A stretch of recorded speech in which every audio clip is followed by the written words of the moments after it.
years old, I left a very demanding job in management consulting for a job that was even more demanding, teaching. I went to teach 7th graders math in the New York City public schools. And like any teacher, I made quizzes and tests, I gave out homework assignments. When the work came back, I calculated grades. What struck me was that IQ was not the only difference between my best and my worst students. Some of my strongest performers did not have stratospheric IQ scores. Some of my smartest kids weren't doing so well. And that got me thinking.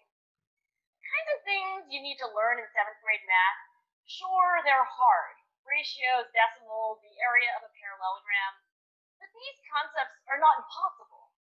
And I was firmly convinced that every one of my students could learn material if they worked hard and long enough.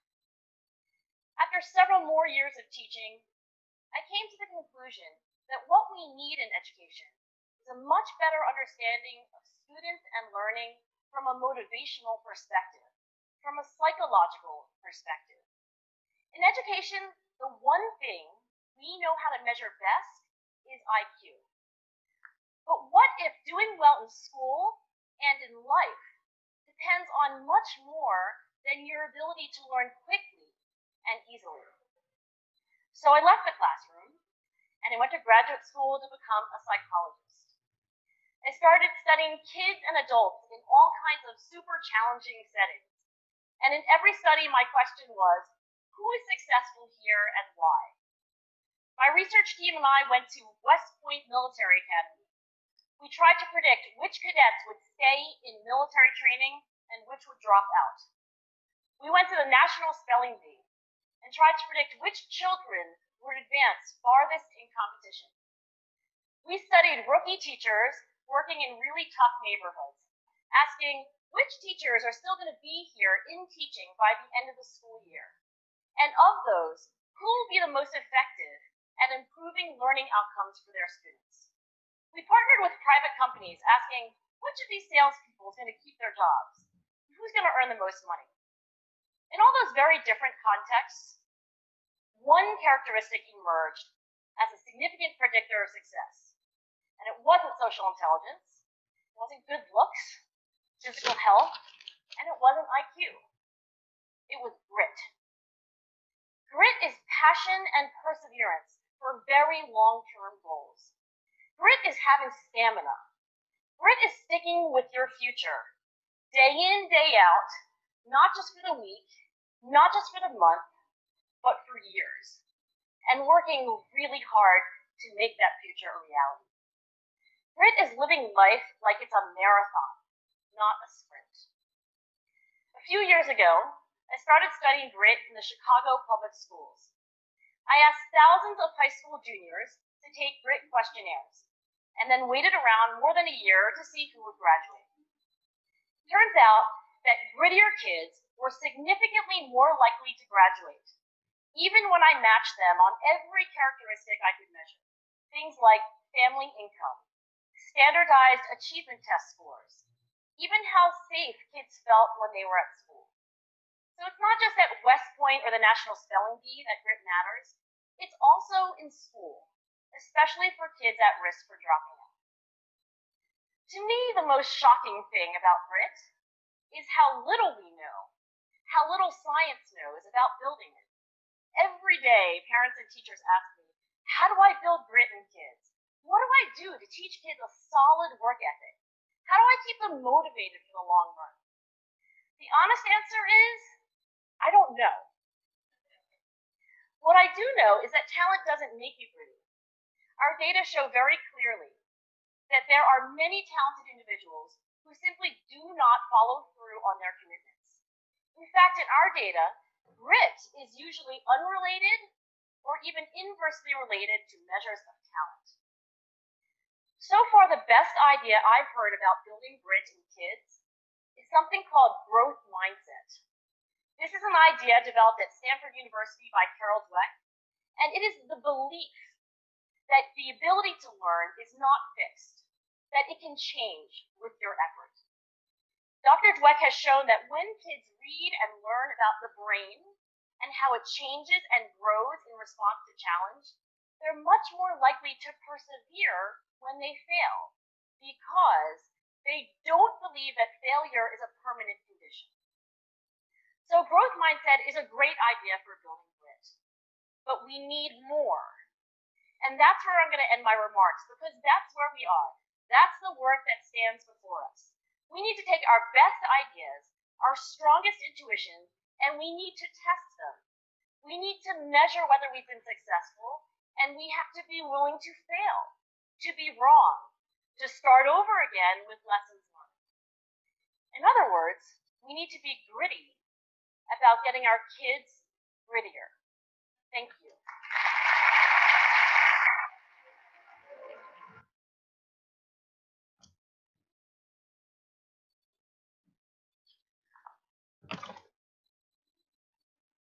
Ketika saya berumur 27 tahun, saya meninggalkan pekerjaan saya yang sangat penuh tuntutan di bidang konsultan manajemen untuk sebuah pekerjaan yang bahkan lebih menuntut mengajar.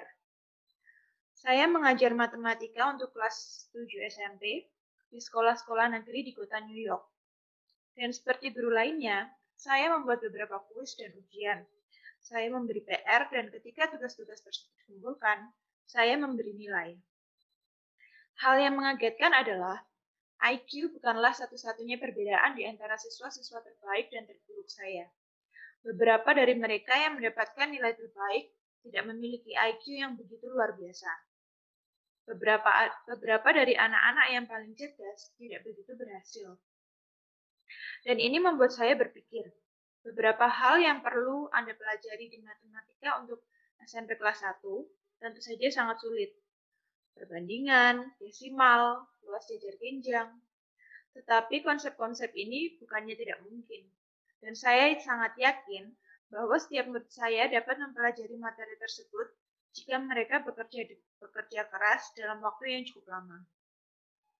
Setelah beberapa tahun mengajar, saya menyimpulkan bahwa yang kita perlukan dalam pendidikan adalah pemahaman yang lebih baik tentang murid dan pembelajaran dari sudut pandang motivasi dan sudut pandang psikologis.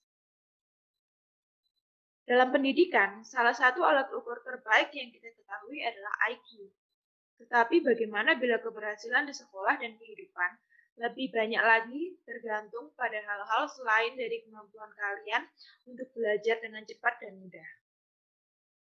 Jadi saya berhenti mengajar dan melanjutkan sekolah pascasarjana untuk menjadi seorang psikolog. Saya mulai mempelajari anak-anak dan orang dewasa dari semua jenis latar belakang yang sangat menantang. Dan dalam setiap studi, pertanyaan saya adalah, siapa yang berhasil di sini dan mengapa? Saya dan tim penelitian saya pergi ke Akademi Militer di West Point. Kami mencoba untuk memprediksi kadet mana yang akan tetap tinggal di pelatihan militer dan siapa yang akan keluar. Kami pergi ke lomba mengeja nasional dan mencoba memprediksi anak-anak mana yang akan maju dalam kompetisi.